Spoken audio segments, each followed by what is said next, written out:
sexual assault at least once.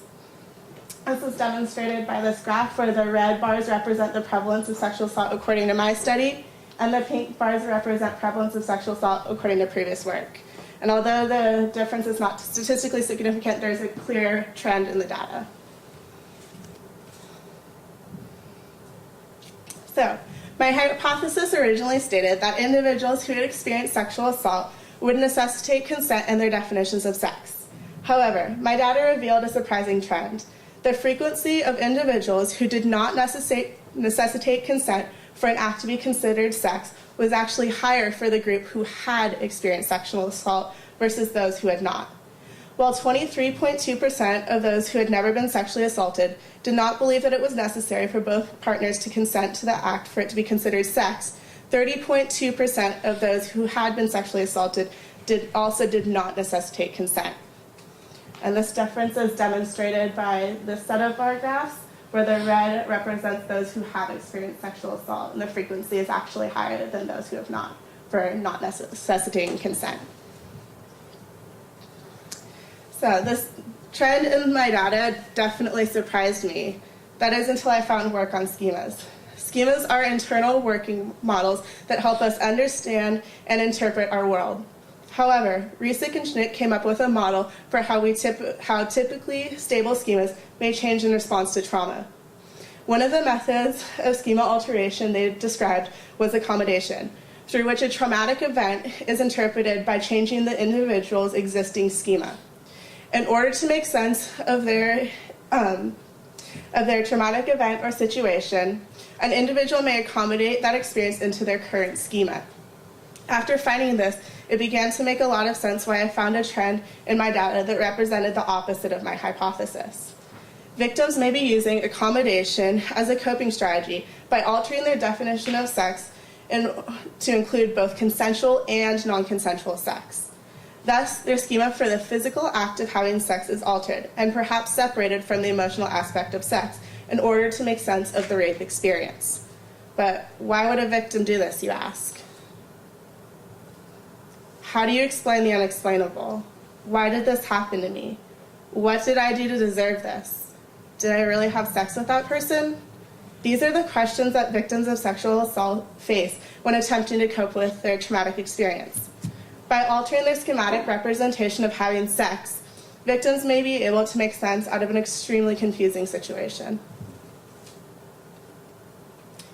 There were definitely limitations to my study that may have affected the statistical significance of my results. I have highlighted two potential limiting factors in my work: a relatively small sample size and the lack of a more qualitative answer to my question regarding consent. Because my study was based upon data that had already been collected, I did not have the chance to seek out a larger participant pool. While the size of the original population was relatively large, I was unable to select a large number of people from my sample using the betrayal trauma questions. The prevalence rate of sexual assault is lower for my age group of 18 to 20-year-olds than lifetime prevalence, simply because they have not been alive for an extended period of time. Therefore, because of their age, I would have needed to solicit an even larger initial population in hope of finding more individuals that met my criteria. Additionally, the binary yes-no option for the question, which asked for a participant's opinion on consent, was limited the amount of insight we had on their beliefs. A more nuanced question that asked about how consent is negotiated or what experiences individuals had with it might have revealed more complete definitions if the response option had been open-ended or scaled. Perhaps individuals thought that consent was necessary at times, but not at others. Yet we cannot know this by only implementing a yes-no response option.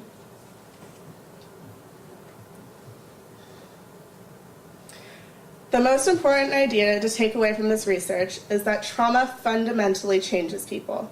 Work by Janoff Goldman suggests that people normally function based upon schemas that are unquestioned assumptions about themselves and the world. However, when a traumatic event occurs, such as being sexually assaulted, schematic representations of the world are challenged and individuals struggle to make meaning out of their experience. This struggle is often accompanied by maladaptation and, at its worst, psychopathology.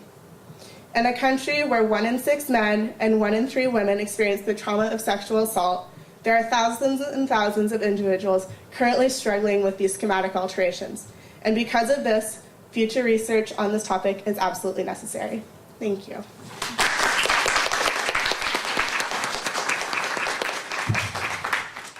I was wondering how the two presentations might work together in some of the ways that, there may be sexism and then the understanding or interpretation of sexual assault / rape.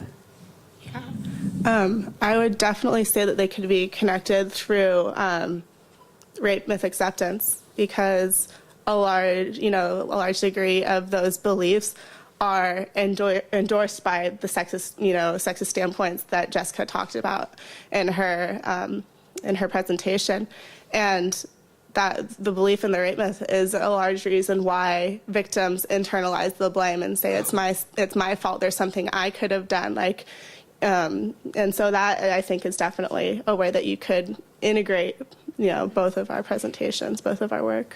And then, so I guess to add on to that, so I didn't have it in my research because I guess it didn't specifically relate, but I do remember finding that right-wing authoritarianism is actually, in a lot of studies, they found it correlated with, it's predictive of rape myth acceptance.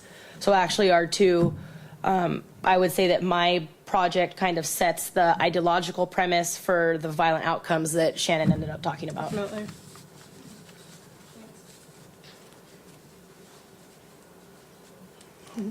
This question is for Shannon, and I was just curious about the language that you use to refer to persons who have experienced sexual assault and rape.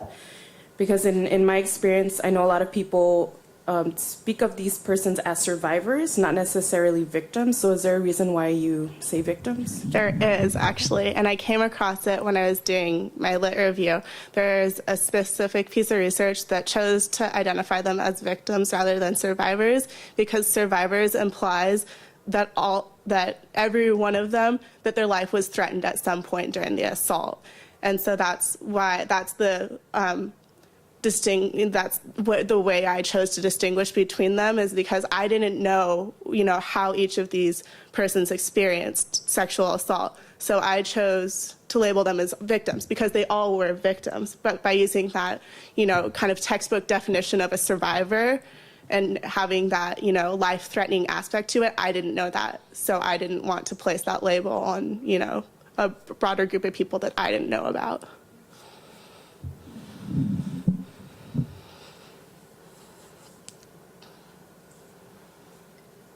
So Shannon, what are your next steps? My understanding is that you're going to continue this research formally, informally. What are your next steps? You know what? I haven't really thought about it. I've been just trying to get through this stuff. But you do have some project.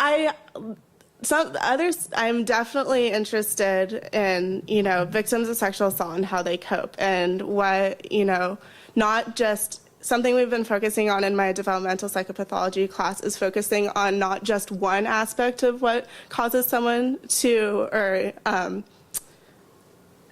develop psychopathology, but looking at the context of the situation as well as the individual factors. And so maybe looking at multiple, not just coping strategies, but like the context of the situation, the relationship with the family. I think there's multiple variables, and I just chose to look at one. So that could be a potential pathway for future research. Okay. Any next steps for you, Jessica, in terms of continuing your research? I was really interested on not only the lack of the interactive effect that I found, but just on the direct effect of right-wing authoritarianism on hostile sexism and on both forms of sexism. So I kind of want to look into it more. I already started after I found it. I started kind of doing more research. But then I kind of hit the same point Shannon does. I'm really scared to get into more research when I kind of just want to tie up and put a nice bow on this one first. But yeah, a lot of the stuff, especially since me and Shannon both found trends that were kind of opposite what we predicted, I feel like we put so much work into this research, you have to figure out why. I mean, I really do want to know why. So even if it's just informal, I'm definitely going to pursue it a little bit more. Any other thoughts? Yeah, great. This is to both of you. So you have wonderful findings and conclusions, but we're on campus and we have lots of resources offered to our students. Do you have any suggestions to the different, I don't know their names, but the groups on campus that offer services? From your research, do you have any suggestions on workshops or programs, educational programs that they can offer to the campus?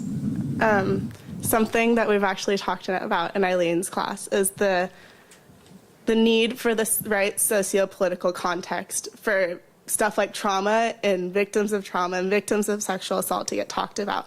And I believe we have that on this campus. I believe that, you know, with events like Denim Day and stuff like that, that we are aware of it and we're trying to increase the awareness of it and not make it such a hush-hush topic, you know, like it has been in the past when the context wasn't correct, you know, wasn't right at the time.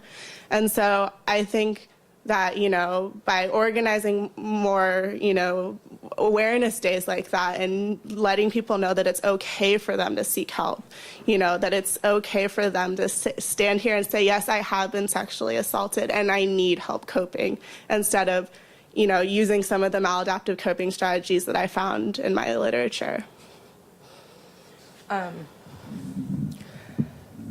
So I could see Shannon's probably a little bit more directly applied to like program orientation, but the implications I found for sexism were really interesting, and it shows how really deep and ingrained a lot of these ideologies are in our society.